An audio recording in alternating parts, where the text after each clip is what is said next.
about project 2.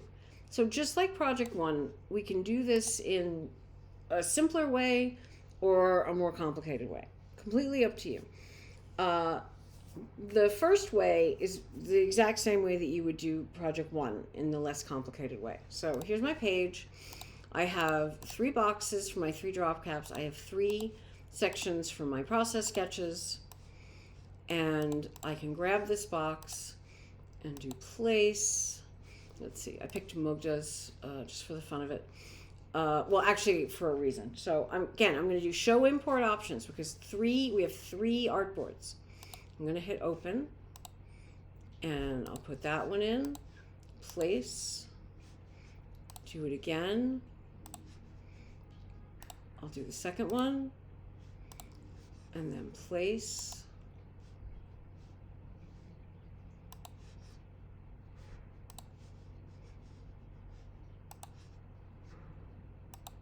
And I'll do the third one. Oops, sorry.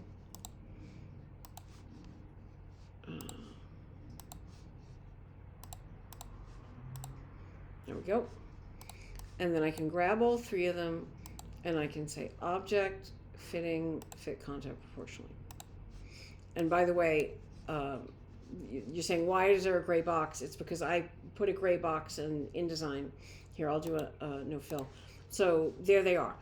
Now, I would make them all the same size on the page. So I would go in and fuss with them a little bit.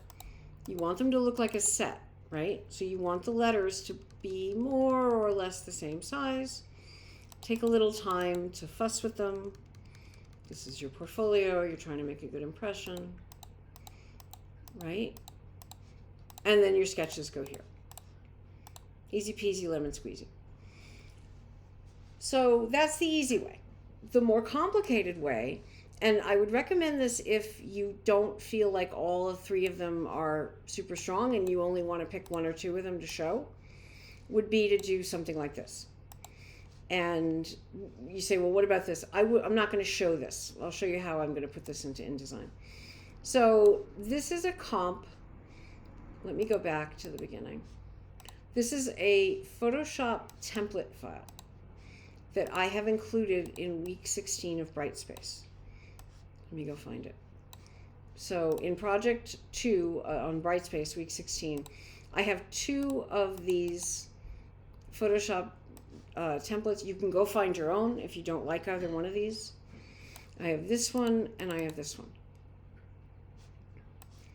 And I have included here this, let me just delete this.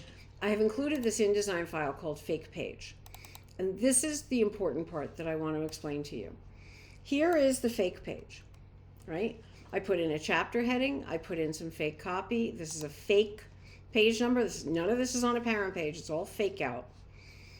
But what the important thing to remember is I went into this page. Here is the smart object that's been placed in the Photoshop template. It's right here. If I double click on it, that's where I'm going to put my fake page. So if I go to image and I look at the image size, it's 5.827 inches wide by 8.267 inches high at 300 dots per inch. All of this is important information. And so if you go to this sample InDesign file that I have created and I go to document setup, you will notice it is the exact same size. This is going to matter when I pop it in. So let's do a comp page.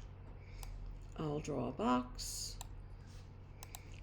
I'll place the image. I'm going to do the tigers. All right. Object, fitting, fit content proportionally. And I'm going to do whatever the real chapter is in the book. And I want to show off my drop cap. I really want my drop cap to show to good advantage. So I'm going to cheat. It's very rare that you would see a drop cap on a page this large. I don't care. My portfolio. I want I worked really hard on this, right? I want people to see it. So then I'm going to go to text wrap. Text wrap. window text wrap. Now, if this were a square, some of you design perfect squares, you could simply use the square control on text wrap. And then you could pull this up. And let's say you wanted this text to be a little bit higher. If I click on the picture box and I make sure that this is unlinked, right? So they all operate independently of each other. I come down here, this is the wrap on the bottom, and I put in a negative number. Do you see the type come up? So I can do it that way, or this is what I choked on in class that day because I haven't done it in so long.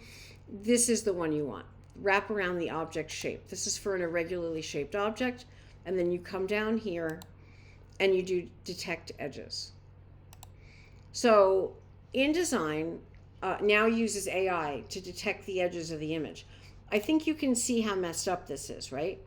So I'm going to click on this and I'm going to come over here. This is the offset. This is how far away it is. I'm going to make the offset higher. There we go. And I encourage you to cheat. You worked really hard on these drop caps. Go ahead and make them bigger. But the other thing I'm going to do is I'm going to make sure this funkiness isn't happening. So I'm going to cheat this up a little bit on the page. There we go. You know, this might take a little bit of tickling to get to the point where it works. See that? And then probably I would use the actual, if I had the actual first line of the chapter, I'd put it in there. Remember, you're a designer, so you're going to design this page just like you design every other aspect of your portfolio. All right? Now, this is by no means finished, but I'm going to move on just so the video isn't 15 minutes long. So I tickled it and tickled it and tickled it, and finally I got it to the point where it looks good. I can do 3 more pages by duplicating this page. By the way, I would go into document setup and make this a single page, and then I could duplicate it, put in the other 2 drop caps, or however many drop caps I wanted to use, and make sure the chapters aren't all chapter 4, make sure the page numbers aren't all page 15. We want to lean in a little bit, and then hit save. Now watch, export. Right? And I'll put it in this same fake page folder. I want everything to go where I can find it. Now, that Photoshop file was at 300 dpi. When I measured that page, it said it was 5 something by 8 something at 300 ppi. So I'm going to make sure it matches. This is the resolution. I want it to match, and I'll hit export. And if I right-click on the name of the file, it'll take me down here, and I'll say Reveal in Finder. And it'll show me where the fake page is. It's in Project 2. Okay. Now I've got my fake page. Now I can go into my template file, double-click it, and see if I click on the smart object I want to pop the page into. See how it's kind of rounded and there's all this beautiful shadow and stuff? That's all been taken care of for me. So if I click here, it lights up. By the way, I could also, if I wanted to, turn off the background. If I just wanted this to float on my InDesign page, I think I'll do that. So there's the smart object. I'm going to go get my fake page and throw it in. And because I was very careful, it's a perfect match.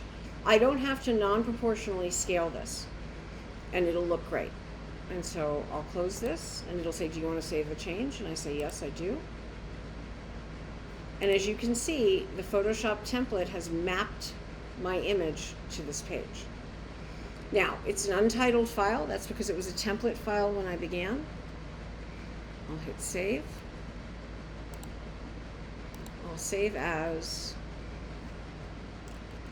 project 2com. I did 2A because when I was practicing this video, I had one. So I'll do 2A. Now I'm ready. I can take this into InDesign. So if I go back to my portfolio page, you know, maybe, I don't know, maybe in my second page, I'll duplicate this page. And since this is the second page, I'll delete all of this stuff.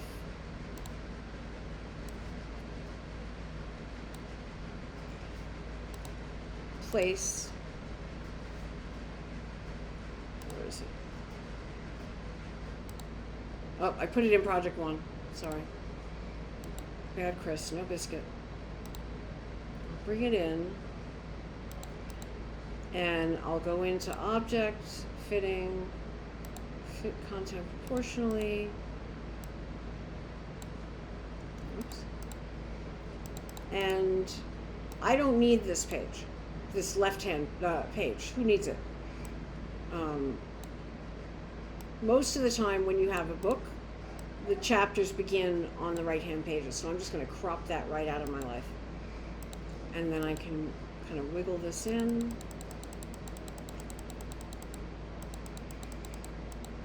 And I'll do that.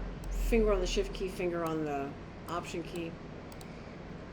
And I can grab all 3 of them, make them bigger.